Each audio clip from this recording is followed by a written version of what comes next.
개인적으로 접하게 됐는데요. 애슐리 박이라는 자매가 기록한 저서입니다. 이분은 워낙 공부를 잘했고요. 그래서 서울대에 진학해서 공학을 공부하고 있었고요. 또 학자적인 야망도 있어서 미국 미시간으로 유학을 떠났습니다. 뭐 지금이야 유학의 경로가 다변화되고 넓어져서 유학하는 일이 흔하죠. 그러나 이분이 유학 간 시기는 80년대인데 그것도 유학 가는 케이스가 드물기도 하고요.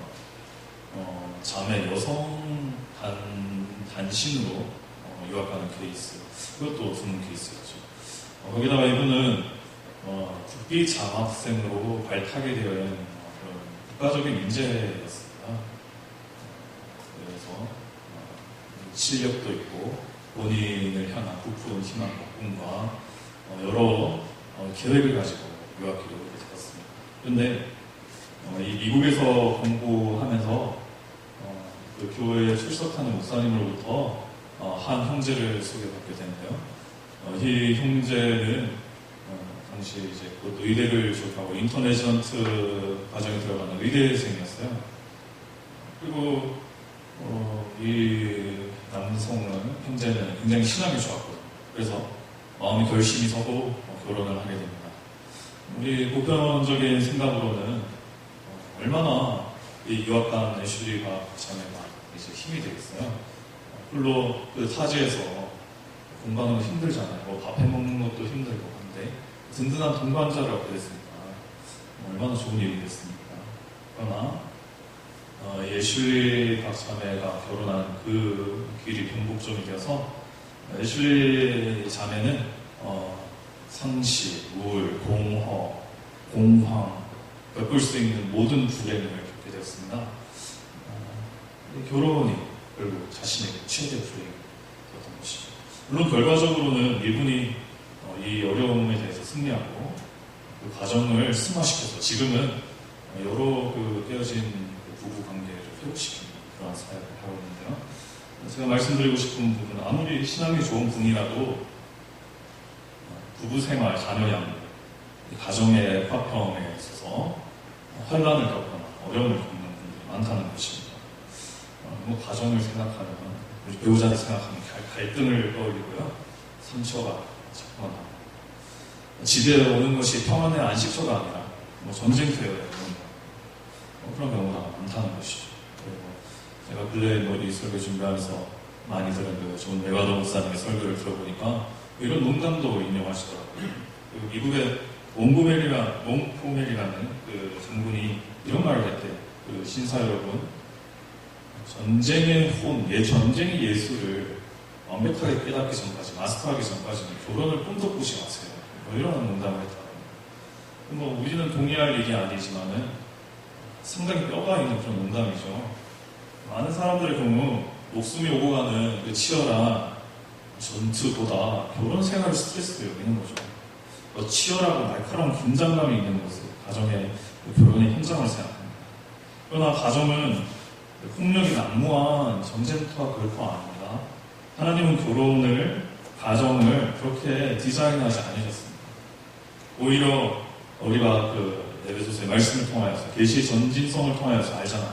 한 남자와 여자의 그 한 몸을 이루는 것은 신랑 되신 예수님과 친구되는 교회의 연합을 예표하는 영광과 은혜가 존재하는 하나님의 설계인 걸 알잖아요. 하나님은 결혼을 이렇게 복음의 영광과 비견되는 놀라운 축복의 현장으로 설계하셨습니다. 그런데 왜 우리가 이 영광과 은혜를 경험하지 못하나요? 왜 하나님께서 주신 은혜를 가정 가운데 누리지 못하나요? 그것은 하나님의 설계 방식에 순종하지 않기 때문이겠죠. 말씀의 가이드라인, 그 디자인된 방식을 우리가 따르지 않기 때문에 이 말씀의 가정을 향한 축복과 은혜를 누리지 못합니다. 그렇다면 하나님의 말씀 우리가 어떻게 은혜로운 가정과 이 결혼 생활을 누릴 수 있다고 말합니까? 우리가 지난주 에베소서 5장의 말씀을 통해 두 가지를 살폈습니다. 총 네 가지를 살피기로 예고했는데요. 지난주엔 두 가지를 살폈죠. 첫째는 성령 충만입니다. 예수님을 믿은 자들에게 임하시는 성령님의 임재, 도우심은 결국 계시된 말씀의 조명을 받게 하고, 우리로 하여금 그 말씀을 깨닫게 하고 그 말씀에 순종할 수 있는 힘을 부는 거죠. 그러므로 우리가 오늘 말씀에 순종함으로 아름다운 가정을 나갈 수 있습니다. 둘째는 피차 복종입니다. 상하 복종이 아니고요, 상호 복종이죠. 오늘날 우리가 잘 되지 않는 부분이 이것인 것 같습니다. 과거에도 그랬죠. 우리는 나의 이 에고, 나의 자아가 중요하잖아요. 내가 주인이 되어야 합니다. 그러나 하나님의 말씀은 나는 상대방의 종이 되어줘야 합니다. 그리스도께서 교회를 위하여서 피와 살이 찢기시기까지 종이 되어주신 것처럼 교회가 그리스도의 말씀에 자발적으로 순종하는 것처럼 종이 되어줘야 합니다. 그래서 우리는 상대방에게 복종해야 합니다. 이럴 때 우리가 상식적으로 생각할 때는 내가 복종하고 종노릇하면 나의 감정이 발현하고 내가 지치고 나의 자아는 상실되는 것이 아닌가, 소위 말해 요즘에 번아웃이라는 표현을 많이 쓰는데 그렇게 되는 것이 아닌가 우리는 생각하기도 합니다. 그러나 역설적으로 그리스도께서 교회를 위하여 복종했을 때에 교회의 경배의 대상과 그 모든 영광을 취하게 되셨듯이 교회는 그리스도께 종으로서 순종할 때에 진정한 자유와 언약의 축복을 누리게 되었듯이 우리가 교론 가운데 피차 복종을 이루어가며 하나님께서 예비하신 그 영광과 그 은혜를 우리 삶 가운데 누릴 수 있게 된다는 거예요. 우리를 번아웃시키는 것이 아니라 오버필, 오히려 넘치게 채우고 우리를 만족하게 하는 것이 이 피차 복종과 복음 가운데 숨겨진 아주 커다란 신비라고 할 수가 있습니다. 그래서 이런 비밀 때문에 특별히 사도 바울이 교론과 복음을 이렇게 비교하면서 하나로 이렇게 연결하는 것을 볼 수 있죠. 지난주 시간 관계상 좀 못 드린 말씀이 있는데 싱글들에게 좀 말씀드리고 싶은 것은 독신의 인사가 있다면 독신으로 사는 게 좋고요. 근데 우리가 첫 번째 주에 살폈듯이 대부분은 독신의 은사가 없잖아요. 결혼은 해야 합니다. 그렇다면 싱글들은 어떤 배우자를 꿈꿔야 되는가 우리가 말씀을 통해서 알 수 있는데요. 첫째는 성령 충만이죠. 예수님 잘 믿는 예수님께 순종하고 성령의 조명에 따라 말씀에 승복할 수 있는 사람을 결혼해야 합니다. 그럴 때에 우리가 말씀 가운데 디자인되고 설계된 가정의 온전한 축복을 누릴 수 있게 됩니다. 둘째는 나의 자발적 복종이 가능한 상대입니다. 여기서 상대방이 나에게 잘 순종할 것 같다, 상대방이 나에게 잘 대우해줄 것 같다, 이게 우선이 아니고요. 내가 그리스도를 경외함 같이 내가 이 사람을 위해서 평생을 복종할 것 같은 그런 마음이 자발적으로 섭니다. 이것을 이 의무를 우리가 잘 생각해야겠죠. 하나님의 말씀은 피차 복종을 말씀하시면서 야 상대방에게 너를 향하여 복종하라고 가르쳐라 이것을 저 결코 말씀하지 않습니다. 내가 복종하는 것을 그것을 강조하는 것이죠. 그래서 형제님들, 자매님들, 내가 이 형제를 두고 교회가 예수님을 향해 복종하듯이 복종할 수 있겠다. 형제님들, 자매를 볼 때에 예수님께서 피와 살을 찢기까지 내가 생명을 다하기까지 이 여자를 위해서, 이 자매를 위해서 복종할 수 있겠다. 그것이 진정한 사랑이고 또 교론의 한 가지 좋은 조건이 되는 겁니다. 좋은 예로 제가 근래에 옛날 요즘에 너무 오래돼가지고 거의 고전급 영화가 됐는데 이보다 더 좋을 수는 없다라는 그 영화를 오랜만에 재시청하게 됐습니다. 남주인공이 굉장히 성공한 커리어의 소유자죠. 근데 인격이 굉장히 고지스럽고 강박증이 상대를 향하여서 독서를 일삼는 모두에게 미움받는 그런 캐릭터인데요. 이 남주인공이 식당을 이제 단골로 가는 식당에서 한 여주인공을 만나게 되죠. 그리고 이 스토리 중에 이런저런 일을 겪으면서 서로가 호감을 느끼게 되는데요. 그 내용 중에 결국 남자 주인공, 여주인공이 다음과 같이 이제 고백을 하게 됩니다. 당신은 내가 더 좋은 사람이 되고프도록 만들어줘요. You make me wanna be a better man. 이렇게 하면서 자신의 알쏭달쏭한 감정을 고백하는 부분이 있어요. 그러면서 서서히 정말로 남주인공의 캐릭터가 부드러워져요. 내가 이 사람을 보면 더 좋은 사람이 되고 싶다. 성경적으로 우리가 조금 더 좋게 풀이하자면 내가 이 사람에게 복종하고 싶다. 하나님 말씀을 따라서 복종하고 싶다. 이런 마음이 생기는 그런 배우자, 가장 좋은 배우자이죠. 한편으로는 그런 사람을 찾는 것에 발버둥 치는 것은 커다란 오류를 동하는 것일 수도 있습니다. 내가 그런 사람이 되기 동시에 당부해야 해요. 내가 먼저 그런 사람이 되어야 돼요. 즉 내가 먼저 성령에 충만하고요. 나의 존재가 상대방으로 하여금 복종이 자발적으로 떠올려질 만큼 단정한 그런 삶이 나가는데 있어야 된다는 겁니다. 아무리 상대방이 성령의 임재가 가득한다 하더라도 그 사람의 복종의 은혜가 있는 사람이다 하더라도 그런 사람이 나타났다 합시다. 우리 앞에 나타났다 합시다. 근데 내가 성령 충만 없고 내가 복종의 의사가 없다면 그 사람이 나와 결혼하고 싶을까요? 그래서 김남주 목사님 같은 경우도 좋은 배우자를 만나는 하나님 예배하시 만나신 조건으로 배우자를 만나는 조건 가장 중요한 것이 내가 먼저 이 말씀에 부합하는 기준에 매력적인 사람이 되어야 한다는 것입니다. 순서로 봤을 때는 좋은 사람을 만날 수 있도록 기도를 하는 게 중요하지만 내가 성령 충만하고 하나님의 진짜 사람이 되고 복종을 이룰 수 있는 사람이 되고 기도해야 하는 것입니다. 그럴 때 우리가 이 말씀의 매력을 취하고 하나님의 인도 아래 우리가 좋은 배우자를 만날 수 있겠죠. 이거는 우리 싱글들에게도 말씀드리는 거지만 특별히 우리 자녀와 손자들에게도 하나님 말씀의 기준을 꼭 가르쳐 주십시오. 요즘 매스미디어는 어떤 백마탄 왕자, 드라마에 나오는 현빈, 손예진과 같은 그러한 캐릭터를 만나야 된다. 메시아가 나올 것처럼 굉장히 희망을 부풀리고 우리는 다 그런 환상에 젖어 있는데 메시아는 이미 왔습니다. 예수님이 이미 오셨어요. 메시아는 우리 더 이상 만날 수 없어요.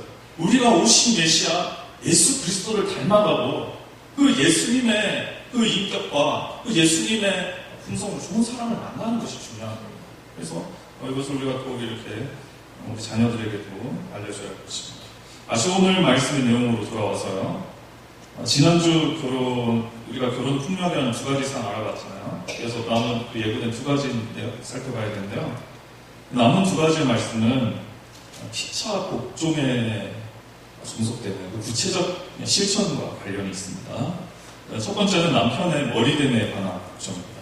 둘째는 아내의 교회됨에 관한 걱정입니다. 이것이 바로 결혼을 행복해 하는 열쇠라고 볼 수 있는데 조금 원래 오늘 이 두 가지를 다 다루고 싶었는데 준비하다 보니까 분량 조절이 안 돼가지고 오늘도 한 가지만 살펴봐야 할 것 같습니다. 그래서 오늘은 남편의 머리됨을 복종 이것과 관련해서 살펴보고 다음 주에 그 아내의 교회됨에 관한 복종을 좀 살펴보았으면 좋겠습니다. 남편의 머리됨에 관한 복종을 요약하자면은 남편은 리더로서 아내와 가정을 상대해야 하며 아내는 남편을 자신의 이 가정의 리더, 자신과 가정의 리더로서 인정하고 복종해야 함을 의미합니다. 에베소서 5장 22절에서 23절을 보시길 바랍니다. 아내들이여 자기 남편에게 복종하기를 주께 하듯 하라.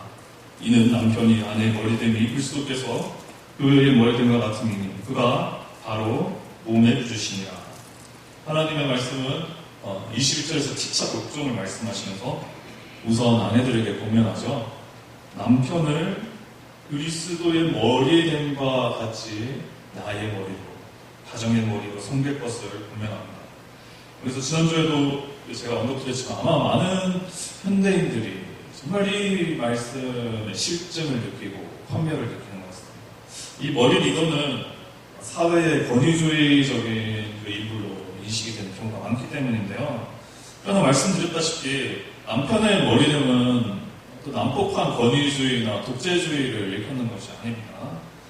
남편의 머리됨은 교회의 머리가 되기 위하여 성도의 교회의 종이 되어주신 예수님의 그 종 대신 리더십을 본받는 것을 의미하는 것이죠. 예수님은 삼위 하나님과 동등하심에도 창조주이심에도 피조물에게 순종하셨습니다. 오히려 복종의 역할을 감당하심으로 그 교회의 리더로서 그 역할을 감당하셨죠. 교회를 이끄는 것이 철저히 자신을 낮추시고 철저히 희생하는 것이었어요. 결코 권위주의적인 그런 리더십이 아닙니다. 그렇다면 우리가 이걸 생각하면서 또 기분 나쁜 점을 떠올리면서 이렇게 생각할 수 있을 겁니다. 왜 남자만 리더인가? 여자는 리더가 되지 말라는 건가? 뭐 사회적으로도 여자는 이 말씀을 근거로 리더가 되면 안 된다는 것인가?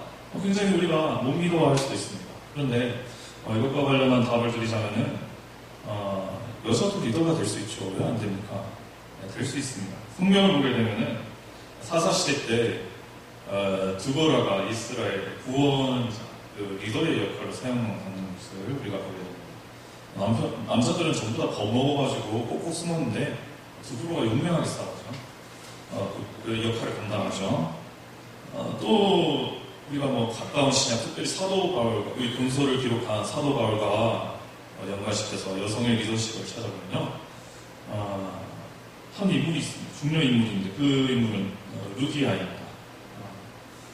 루디아는 이 빌립보 교회의 실질적 평신도 리더였습니다.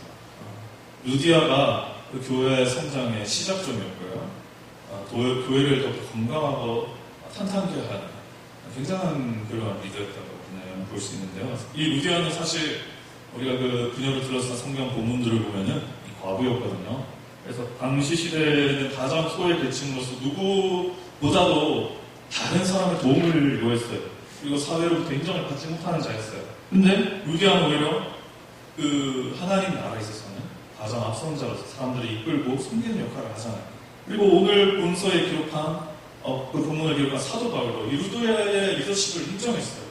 언제나 그녀를 사랑했습니다.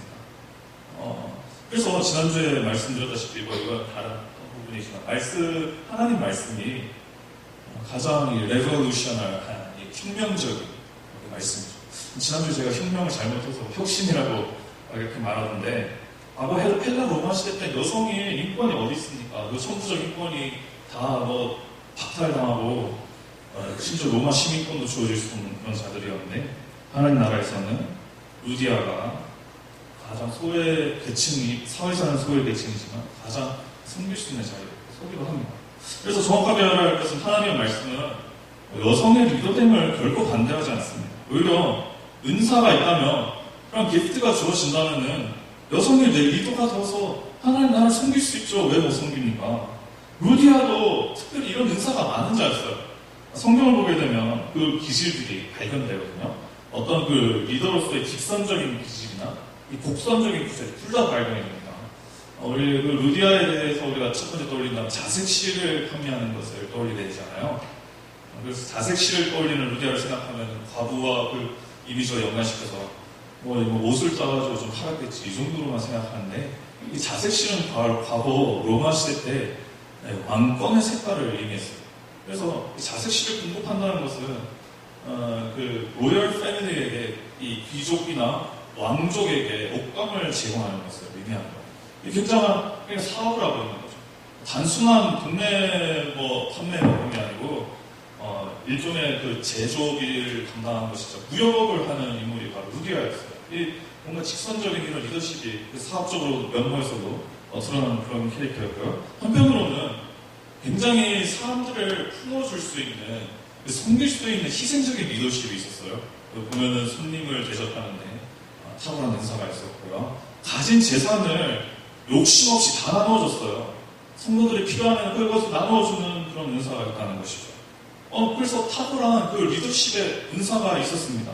그런 리더십이 있는 여성들은 그 리더십 하나님께 주신 대로 하나님께서 원하시는 대로 사용받는 것이 너무나 마땅하고 이렇게 되는 것이 하나님 나라 확장에 너무나 큰 축복과 귀한 일을 하는 것입니다. 다만 이 성경에서 남편에게 가정의 리더십을 부여하는 것은 남편이 가지는 그런 보편적인 성향에 기인하는 거예요. 지금 남편의 이 가정의 질서를 이끌고 가정을 외부의 그 위협에서부터 평안으로 보호하는 것에 또 적합한 성향이 보편적으로 다 주어졌다는 것입니다. 그러면 또 이렇게 생각하죠. 여자는 그러면 가정을 지킬 만한 힘이 없는가? 그런 것도 아니라는 거예요. 그 유럽에 우리가 스칸디네비아 그 북유럽 쪽 사람들 보면 신체가 유전적으로 그 사람들 키가 커요 다들. 덩치가 굉장히 큽니다. 모두가 그렇진 않지만 보편적으로 그렇습니다. 근데 이탈리아 반도에 가면 이 사람들이 스칸디네비아에 있는 사람들 다 조그만해요. 좀 이렇게 신체 구조에 비교가 되죠, 우리가 볼 때는. 근데 뭐 제가 말씀드리고 싶은 이 신체의 크기가 뭐 은사라고 하는 것은 아니고요. 그런데 큰 대로 그 신체의 구조가 사용이 되기도 하고 작은 대로 그 신체의 구조가 사용이 됩니다. 그래서 이 북유럽 사람들은 그 훌륭한 이 신체를 이용해가지고 그 이점을 이용해가지고 그리고 그 바이킹의 역사를 읽어내잖아요. 굉장히 말 그대로 피지컬한 그런 역사를 보여주죠. 반면 로마인들은 조금 작고 이러니까 피지컬을 강점으로 내세우지 않죠. 로마 제국을 형성할 때 조직력과 전술과 협력을 통하여서 이들은 그들의 역사를 읽어나가는 것을 보게 됩니다. 이게 차별이 아니고요. 주어진 어떤 성향을 적극적으로 이용하는 겁니다. 남성과 여성도 각각 다른 보편적인 성향이나 은사가 주어졌습니다. 오늘날에는 많은 사람들이 이거 말하면 싫어요. 인기 없습니다. 사실 저도 이 말 하기가 너무 설교단에서 말하는 게 부담스럽습니다. 근데 그렇습니다. 우리에게 각각 주어진 그 역할과 은사들이 있다는 거예요. 한번 생각해보면 남성은 여성보다 사실 있는 그대로 말씀드리자면 신체적으로 힘이 센 게 보편적이잖아요. 물론 아닌 경우도 있어요. 물론 여성이 더 힘이 센 경우도 있어요. 근데 보편적으로 보면은 우리가 예전에 학교 생활 때 신체 검사 기록을 받을 때나 스포츠 프로 운동선수들의 결과를 보면 남성의 결과가 조금 이렇게 높게 나오잖아요. 신체적 힘이 있습니다. 반면에 이게 여성의 비하를 의미하는 게 아니라 여성은 남성보다 더 탁월한 면이 있어요. 그런 은사가 주어졌어요. 특별히 그 내면의 어떤 그 이해를 가하는 동질감과 그 위로의 은사, 여성이 훨씬 많죠. 그래서 상담을 하게 되면은 가까운 사람 지인을 상담하게 되면 저도 그렇고요. 남자들은 이 고민을 털어놓으면은 바로 답을 말해주고 싶어가지고 입이 근질근질합니다. 그건 네가 이렇게 써야죠. 너 왜 그렇게 안 해? 이건 이렇게 해라. 여성들은 이게 안 해요. 그 마음을 공감해주고 위로해주잖아요. 그래서 아픔을 함께 해줘가지고 예수님께서 말씀하신 대로 우는 자들과 함께 울고 눕는 자들과 함께 우는 그런 탁월한 어떤 그 내면을 이해하고 함께 해주는 그 이해력이 있다는 거예요. 이건 남성들이 본능적으로 따라가기 힘든 그런 은사라고 볼 수 있습니다. 그래서 말씀드리고 싶은 것은 하나님은 각각 남편과 아내에게 주어진 보편적인 은사에 따라서 가정을 세우시는 그런 질서를 보여주시는데요. 남편에게는 그 보편적인 성향에 따라 머리로서 섬길 수 있는 그런 역할을 주셨다는 거예요. 머리의 역할이 대체 무엇이길래 이게 남편의 성향과 맞다고 하는가? 존 파이퍼 목사님은 이것을 두 가지로 요약합니다. 그것은 보호자로서 이끄는 것입니다. 첫 번째, 보호자로서 이끄는 것입니다. 그리고 둘째로는 공급자로서 이끄는 것입니다. 예, 그렇죠. 에베소서 5장 25절에서 27절까지를 보게 되면 머리대의 역할은 곧 보호하는 것을 의미하는 것을 우리가 깨달을 수 있어요. 예수님은 교회를 사망의 권세에서 보호하셨죠. 머리로서 역할을 다하셨어요. 우리 죄를 담당하심으로 대신 다 뒤집어 쓰심으로 우리를 죄에서 보호하셨습니다. 지금도 계속 보호의 사명을 다하고 계십니다. 머리대의 첫 번째 역할은 본문에서 발견할 수 있는 것은 바로 보호입니다. 공부의 문제는 어떤가요? 에베소서 5장 28절에서 29절을 숙고하면은 남편은 아내 사랑하기를 자신과 같이 하는데 양육하며 보호할 것을 명령하죠. 여기서 양육은 원어적으로 그들의 필요를 공급하는 것을 의미합니다. 물질적으로나 영적으로 그 필요를 공급하는 것을 의미하는데요. 예수님도 당신이 죽으심으로 생명을 우리에게 공급하셨습니다. 지금도 우리가 생명을 유지할 수 있도록 필요한 공급, 은혜를 지속적으로 공급하시죠. 특별히 이 교회 공동체를 통하여서 우리에게 구원의 은혜를 계속적으로 공급하고 계십니다. 그리고 구체적으로 또 말씀 우리가 다음 주에 살펴보겠지만 남편이 공급해야 되는 것은, 아내에게 공급해야 되는 것은 사랑과 안정감을 우리가 말씀 가운데 발견할 수 있죠. 그렇다면 어떻게 해서 남편이 이 보호와 공급의 역할에 알맞은 그런 성향을 보편적으로 가지고 있는가? 이것은 예수님께서 모든 위협적인 상황, 물리적인 어떤 생명의 위협 속에서도 자신의 강인함과 희생을 보여주었듯이 가정을 보호하는 것이란 굉장히 타락한 현재의 원죄로 타락한 세상에서 위협 속에서 가정을 보호하는 역할이 남성의 안성맞춤이라는 말입니다. 간단하게 생각하면요, 첫 번째 주에 살폈듯이 물론 결혼은 복음의 신비를 누리는 장이기도 하지만 일반 은총을 누리는 기쁨의 장이기도 하잖아요. 우리가 이 결혼을 통하여서 교제의 기쁨을 누리고요, 자녀의 그 양육의 기쁨을 누리고요, 성의 즐거움, 부부의 행복을 누리고, 물질적인 공급도 함께 우리가 나누어 사는 그런 즐거움을 누립니다. 근데 역사적으로 이런 은총을 누리기 위해서는 한 가정이 이렇게 유지되기 위해서는 여러 위협으로부터의 신명 보호가 필요했다는 것이죠.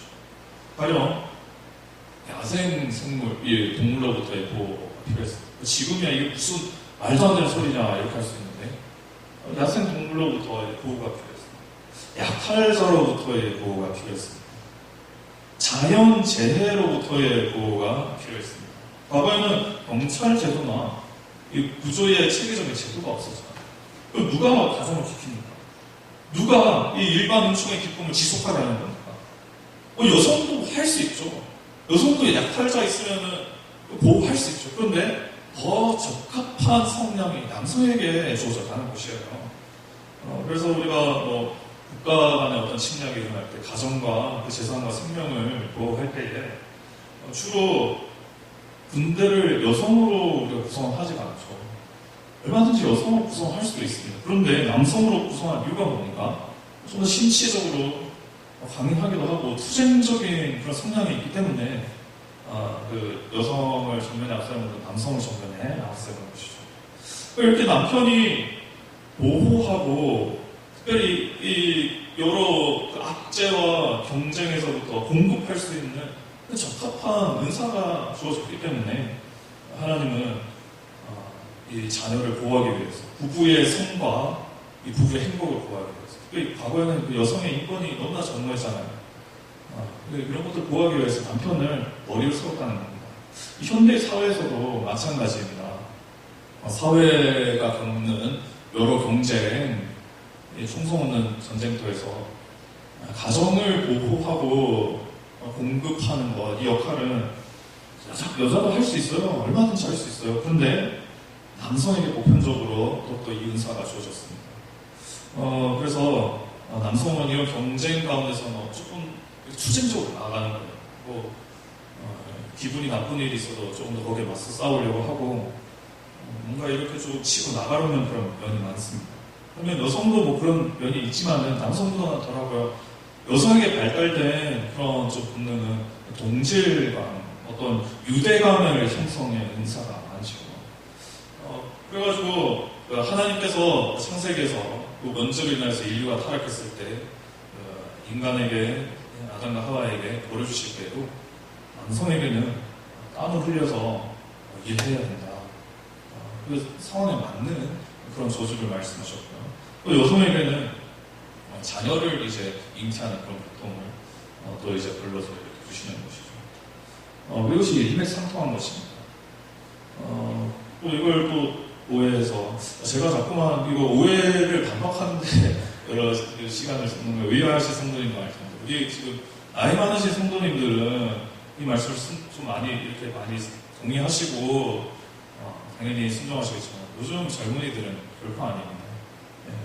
이런 것들을 우리 자녀들과 손자들에게 우리 가정 가운데서 말씀드리는 걸 좀 알려줘야 해요. 요즘에 이런 말을 하면 그럼 여성 사회 진출하지 말라는 건가? 경쟁에서 도태되는 그런 자들인가? 이렇게 또 또 오해해가지고 뭐 꼬아가지고 이렇게 말을 할 수도 있는데요.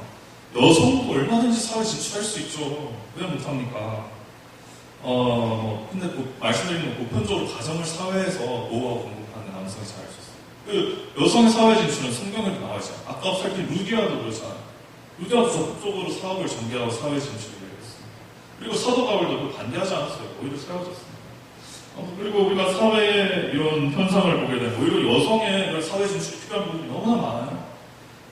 여러 개를 꼽을 수 있는데 대표적으로 제가 거기에 가까이 이제 경험을 하니까 말씀드릴 때 의료계를 꼽을 수도 있겠죠. 요즘 사회의 의료계를 보면은 남성보다 여성의 비율이 확실히 높습니다. 간호사나 의사나 그 비율에 있어서 여성이 높습니다. 여성의 의사가 돌보고 아픔을 함께하고 치료하는 데 더 특화되어 있으니까 그건 너무나 바람직한 일인 것 같아요. 사회적으로 그런 여성의 그런 진출이 필요합니다. 이제 근데 말씀드리고 싶은 남성이 조금 더 투쟁적이에요. 그래서 의료계를 보면은 대부분이 여성이 이제 의사들도 여러 이제 전공을 담당하고 있는데 이 외과만큼은 남성들이 많은 걸 보게 됩니다. 사실 저도 제 아내가 지금 여기서 이제 배우고 있지만은 전공이 산부인과를 배우고 있는데 원래 꿈은 그 외과였습니다. 그래서 이제 성교에 가가지고 아픈 사람들 수술해주고 하는 게 꿈이었는데 겪어보니까 이 수술 한 번 하는데 엄청난 체력이 소모되거든요. 그리고 직접 그렇게 말하진 않았지만은 우리가 다 알지 않습니까? 외과 수술이 얼마나 거칠고 정말 힘을 받는 그런 수술이잖아요. 톱으로 절단도 하고 난리가 나잖아요. 그런 거는 아무래도 그 남성이 조금은 감당할 수 있는 거죠. 나머지 부분은 물론 다 힘들긴 하지만요. 그렇게 되는 것이죠. 이런 좀 그 성향, 좀 더 투쟁적이고 그런 성향을 하나님께서 사용하시는 거예요. 그래서 존 파이퍼 목사님은 남성들에게 그 예수님의 머리를 대시기에 리더십을 회복하라고 특별히 권유하면서 여성들에게도 그것을 복종하라고 권유하면서요. 이것을 실천할 것을 권유하는데요. 사자같이 용맹하고 어린 양같이 순한 예수님의 리더십을 본받아라. 이것을 특별히 강조합니다. 이거 사자같이 용맹하고 어린 양같이 순전하다. 예수님은 유다 지파의 사자이시잖아요. 동시에 하나님의 어린 양이시잖아요. 그렇죠? 사자로서는 용맹하게 투쟁하셨습니다. 죄와 맞서 싸우셨어요. 피를 흘리셨습니다. 근데 때론 온순하게 교회를 위하여 희생을 감당하셨어요. 목숨을 내어주시고 예수님은 정말 억울한 누명, 전혀 죄 한 점 없으신 분이 우리의 죄를 다 뒤집어 쓰고 이렇게 우리를 보호해 주시고 공급하시는 역할을 하셨잖아요. 이런 용맹과 순전함과 겸손함으로 가정을 지켜라는 것입니다. 이것이 이렇게 될 때에 이제 가정에 생기는 행복이 있는데 이것의 구체적인 적용이 또 말씀 가운데 이제 말씀드려지거든요. 그건 좀 다음 주에 살펴보도록 하고요. 오늘 좀 강조하고 싶은 것은 이것입니다. 남편이 가정의 머리라는 사실입니다. 남편이 가정의 머리입니다. 리더십이 남편에게 있습니다. 이걸 우리가 오늘날 많이 받아들이지 못하고 여기에 대해 너무나 반대합니다. 그래서 가정이 계속 깨어지고 가정 간의 상처가 많습니다. 여러분 이것은 제가 방금 설명드린 일반적인 차원에서만 우리가 이해될 게 아니라 영적인 차원에서도 이해되어야 하는데요. 결혼은 우리가 방금 살폈듯이 예수님과 교회의 연합을 예표하는 그런 영적인 영역이잖아요. 그래가지고 우리가 이것을 생각해야 되는데 영적인 질서에 있는 것을 생각해야 되는데 이렇게 한번 생각해 봅시다. 예수님께서 교회를 위하여 죽으셨고 교회가 이제 예수님 경배하는 그런 복음의 축복이 주어졌는데 만약에 교회가 예수님을 위해서 죽으면 어떻게 되겠습니까? 만약에 예수님이 교회를 경배하는 대상으로서 복종을 감당하신다면 어떻게 되겠습니까? 그것은 온전한 복음의 축복이 없는 것입니다. 하나님의 구원의 축복이 우리 가운데 임할 수 없는 것입니다. 오히려 이단이죠, 이단. 그 사망 권세를 향하는 지름길을 밟게 되는 것이죠. 하나님의 가정을 디자인하신 것, 결혼을 디자인하신 것은 영적인 차원의 일이기도 합니다. 하나님은 가정 안에서 복음의 신기가 경험되길 원하는데 아내가 남편의 머리됨을 인정할 때 예수 그리스도께서 교회의 머리 되시는과 같은 축복이 주어진다는 거예요. 하나님의 섭리가 이 가운데 이루어진다는 거예요. 남편이 스스로 한 아내의 머리임을 인식하고 책임감을 다할 때, 사랑을 다할 때, 보호하고 공급함을 다 감당할 때에 하나님께서 의도하신 은혜와 천국을 맛볼 수 있는 희열이 우리 가정 가운데 주어진다는 겁니다. 근데 남편이 자신 스스로의 희생을 거부하고 돈 벌기 귀찮아하고 돈 버는 것뿐만 아니라 가정의 행복을 책임지는 것을 귀찮아하고 내 취미생활이 중요하다, 바람이나 피고 요즘 젊은이들 특별히 남성들 게임한다고 가정 우리 지난주 목사님 설교 중에서도 PC방 간다고 아기를 방치하는 그런 이야기 들었는데 그렇게 가정 방치하고 낚시나 하고 다니고 가정에 온전하게 있지 않는 겁니다.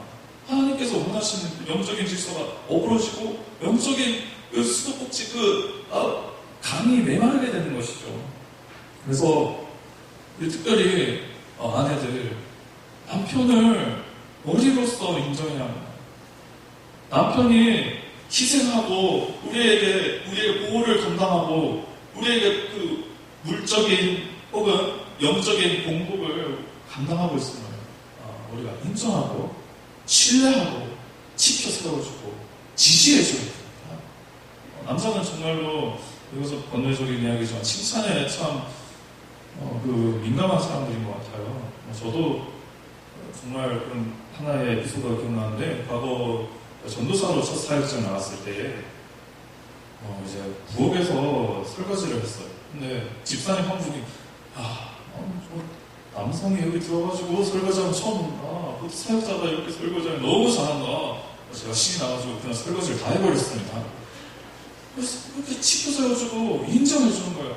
남성이 더욱더 가정을 보호할 수 있도록 여성이 그 말을 따라주고 특별히 커다란 그 디시전과 결정들은 지지해주는 겁니다. 물론 그 결정 안에는 언제나 가정을 리드하는 것은 긴밀한 소통과 그 교제가 있어야 하는 것이죠. 그래서 삼위 하나님의 모델에서도 발견되죠. 우리가 삼위일체 하나님을 보면은 성부 하나님, 성자 예수님, 성령 하나님 모두 동등하신 분입니다. 그런데 실질적으로 그 계획을 가장 우두머리로 실천하는 분이 성경을 보면 마치 성부 하나님인 거잖아요. 그리고 예수님께서 복종하시는 거잖아요. 그렇죠? 근데 이것은 언제나 성부, 성자, 성령 하나님이 긴밀하게 고통하셔가지고 함께 결정하신 상황이죠. 예수님도, 성자 예수님도 성부 하나님께 기도를 하잖아요. 그 가운데서 당신의 그 삼위일체 하나님의 뜻을 이루어 가시는 것입니다. 근데 예수님이 골고다 언덕에서 어떻게 말씀하십니까? 이 십자가의 자를 감당하기 힘든데 아버지의 뜻이라면 감당하겠습니다. 순복하는 모습을 보이잖아요. 아내가 감당해야 할 것은 머리 되는 남편의 이러한 그 리더십을 인정하고 복종하는 것입니다. 지켜 세워주는 것입니다. 그래서 좀 시간이 없어서 초두에 제가 애슐리바 자매님에 관한 말씀을 드렸는데 이분이 저서를 보면 자신이 너무나 결혼하고 공허하고 실제로 우울증 겪고 공황장애 겪었다는 거죠. 왜냐하면은 본인에게는 꿈이 있었습니다. 커리어가 있었습니다. 그런데 결혼하고 나니까 한순간에 무너지는 거예요. 결혼하고 나니까 남편이라는 사람이 아침밥을 해달라고 했대요. 그 아침밥 해주면 본인 공부가 방해가잖아요. 아이가 태어나니까 아이를 책임져야 될 일이 많아진다. 공부가 불가능한 거예요. 본인의 그 꿈꿔왔던 모든 꿈이 한순간에 무너지게 돼요. 그래가지고 너무나 가정이 엉망진창이 되고 본인도 무너지게 되었다는 거예요. 회복이 안 되고 공부도 다 포기하고 그런 시점에서 이 말씀을 접하게 되죠. 남편의 머리에 그 자신의 교회들 왕 대신 예수님과 그의 신부되는 교회에 일어나 이 말씀을 믿고 따르고 순종을 했다는 거예요. 그래서 본인 가운데 회복이 일어나고 가정에 회복이 일어났어요. 그 가운데서 본인이 발견하게 됐어요. 왜 그렇게 성공에 대한 야망에 본인이 집착했는지. 그녀가 과거 이제 빨대잣집에서 살았는데 딸이 5명인데 본인이 막내로 태어났어요. 근데 아버지가 그 딸을 원하지 않았다. 태어났을 때 굉장히 실망했다고. 그래서 본인도 알게 모르게 그 열등감 때문에 아버지께 인정받고 싶어가지고 누구도 공부하지 말라고 했는데 밤 늦게까지 공부하고 결국 우리나라에서 가장 뛰어난 인재가 되고 가장 야망적인 어떤 그런 인물이 되었다는 것이죠. 그것을 우리 인정을 위해서 이렇게 달려왔는데 이것이 한순간에 무너지는 것이죠. 근데 그 열등감이 정말 참되신 하나님 아버지만 회복이 되고 하나님 아버지께서 계획하신 가정의 축복과 은혜들을 발견한다. 모든 것들이 더 오히려 상쇄되고 승화되고 즐거운 감사함으로 변하는 거예요. 지금은 그래가지고 귀한 집회도 다니면서 이렇게 간증도 하고 교회와 가정을 세우는 일을 하고 있다고 제가 알고 있습니다. 그리고 가정이 온전해지고 싶으면 가정이 하나님의 진정한 축복을 받고 싶으면 남편의 머리됨을 인정해야 하고 남편의 머리된 남편은 실천해야 합니다. 그럴 때에 하나님의 온전한 영적인 질서가 회복이 되고 특별히 하나님께서 예비하신 복음의 은혜가 우리 가운데 충만하게 됩니다. 남편의 머리됨을 위하여서 기도하시고 그래서 우리 모두가 복종하는 우리 모든 성도님들이 되시길 간절히 소망합니다. 이 시간 함께 찬송